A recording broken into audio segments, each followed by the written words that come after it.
I'm so excited and I just can't hide it. Today is the launching of my podcast, Totally Woman. I am your host, Rosemary Crosdale. I am a registered nurse as well as an adult gerontology nurse practitioner. You might be wondering, what is this podcast about? It is about uplifting, motivating, and inspiring women in every aspect of their lives. I will provide information about our physical, mental, and emotional health. And ladies, no topic is off limits. Welcome to episode 1, and the topic is hygiene. Hygiene is basically the way how we care for ourselves.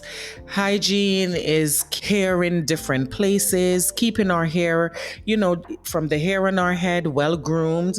That is a part of hygiene. Just combing your hair. In the morning, you're getting ready for school. As a young girl, you get up, you wash your face, you brush your teeth, right? And you make sure that you put on clean undergarments, changing your underwear. That is a part of hygiene. And these are things that we're going to take into adulthood as we get older. So whatever you practice when you were younger, these are the things that we're going to continue to do as you're older.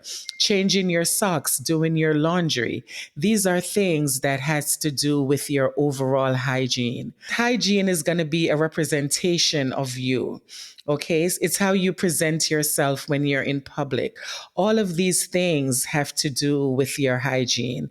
And if we're not taking care of that, then, it will create a negative impact. Okay, and we don't want this.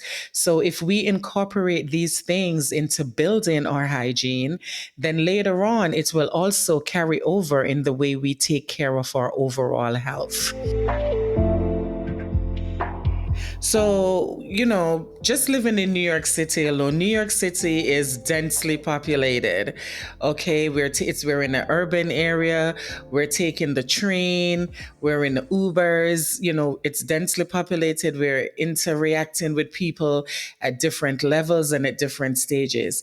A lot of us, New York City is made up of, culturally, we're culturally diverse. We've come from, various places. We're from the Caribbean. We're from Europe, we're from, all over the world, and we come here to New York City. So, of course, everybody's culture is different.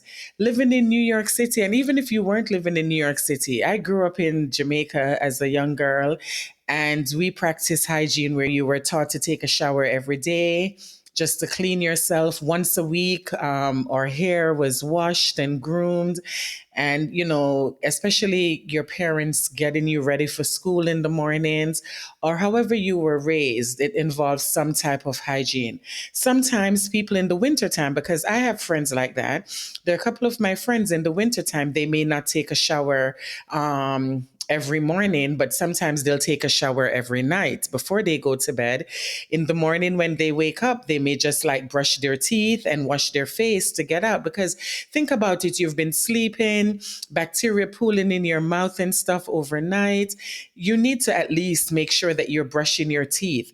A lot of things, if we don't, it goes back to hygiene. If you're not taking care of your dental health, for example, you don't brush your teeth. These are some indications that later on can lead to your cardiac health. Just not brushing your teeth can cause an effect on your cardiac health. So we want to make sure that we're actually practicing hygiene.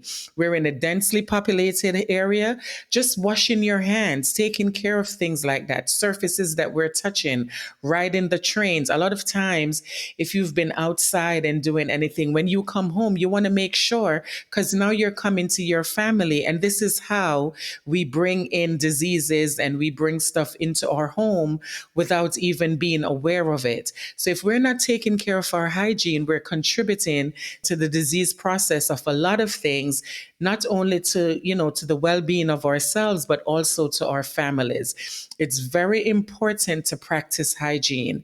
And I don't care how we swing it, with the shower thing, but I definitely am from the old school where you should be showering every day. You should be changing your underwear. Women, we have our menstrual menstrual cycle, I cannot imagine you having your menstrual cycle and you're not showering and taking care of yourself down there. Just even washing your underarms, body odor, we sweat. Okay, you're wearing the same thing over and over again. It accumulates moisture. You're going to sweat. So you need to make sure, practice these kind of simple little things so that we do not contribute to the detriment of ourselves and our health. Hygiene is very important.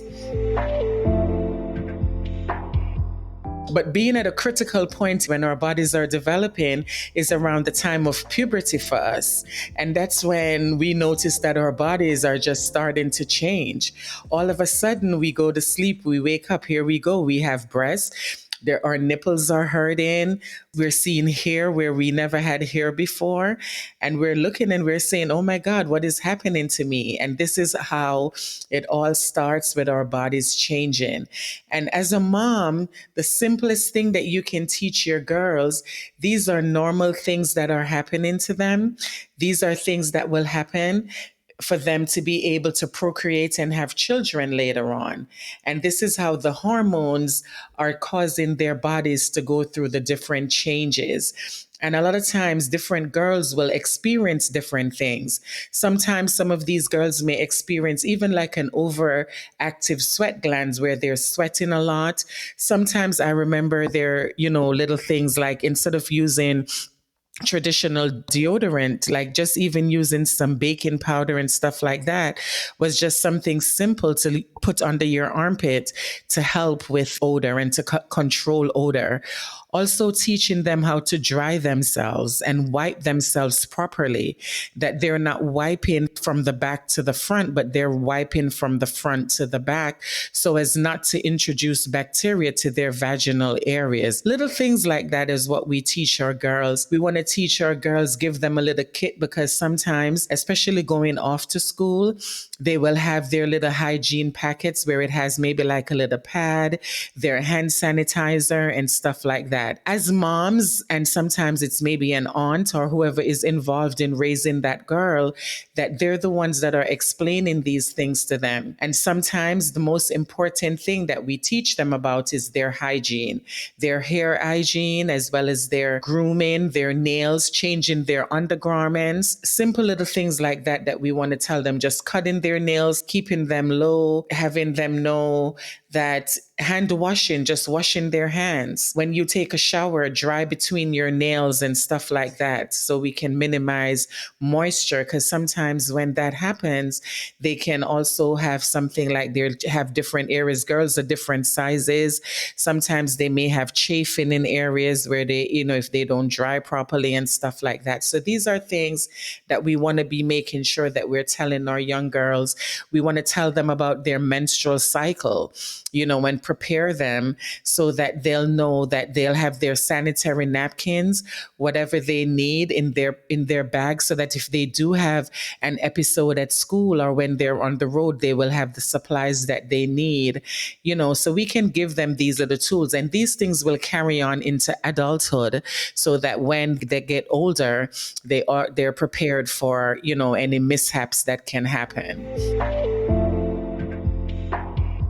A lot of girls, they don't have the resources. Sometimes they also feel uncomfortable with talking to their parents. Sometimes there are other women who have stepped into the role of, taking on mentoring some of these girls. In the schools, they have like the guidance counselors and stuff who are available to talk to the girls sometimes. Sometimes your family pediatrician is also a good person to talk to, because at the age of puberty, these are girls who are just starting to, they're coming into puberties when, they're budding, they're getting the breasts, they're getting these things. But then by the time they hit around age 14, 15, then they would be on their cycles. So at that time, they're still talking to their pediatrician. So sometimes talking to the pediatrician, talking to a guidance counselor, definitely talking to the parents. With the pandemic, a lot of parents, they were working from home. So they were a little little bit more involved, and now they're back out again and working, so sometimes it gets very busy.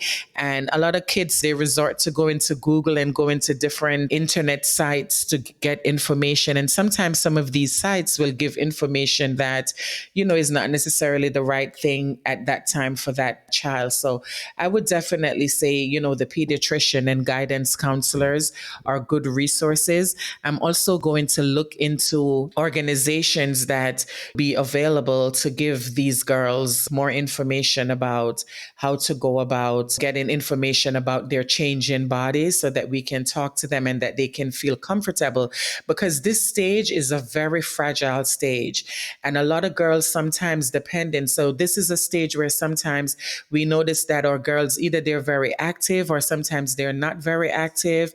A lot of them get bullied because their bodies are changing. Now, some of them, the hormones, some of them may get acne and they feel, different from their friends and stuff like that. And a lot of times kids get bullied. So we want to make sure that we're really supporting them in the best way that we can, and to let them know that even just washing their faces and, little things like that, drying, maybe not picking at their faces with their nails and stuff like that. All of these things can minimize, dealing with some of the triggers with acne and stuff like that. So we definitely want to, talk to them about things like that and provide as much support as we can. I would just like to share a personal experience, because one of the reasons why I feel like women's health is so passionate to me is because I, as a young girl, started my cycle at around 9 years old. And usually sometimes, and I was very, what they would say mature for my age. Like I started, my budding period, having breasts and growing hair and stuff like that. So a little bit more mature than I was for my age. Experiencing that, and my mom, she did the best with what she knew how, with talking to me about stuff like that, because they didn't really go into details about your body and what was happening to it. So a lot of the stuff you would just learn on your own. And from my experience, when I had my sister, I didn't want my sister to, go through some of those things. So I told her that her cycle would actually start at 9 years old. And she kept looking for it, and it never came until she was 13. But what I wanted to say was that, that just taught me that girls develop at different ages and different stages. And in general, girls do mature quicker than boys.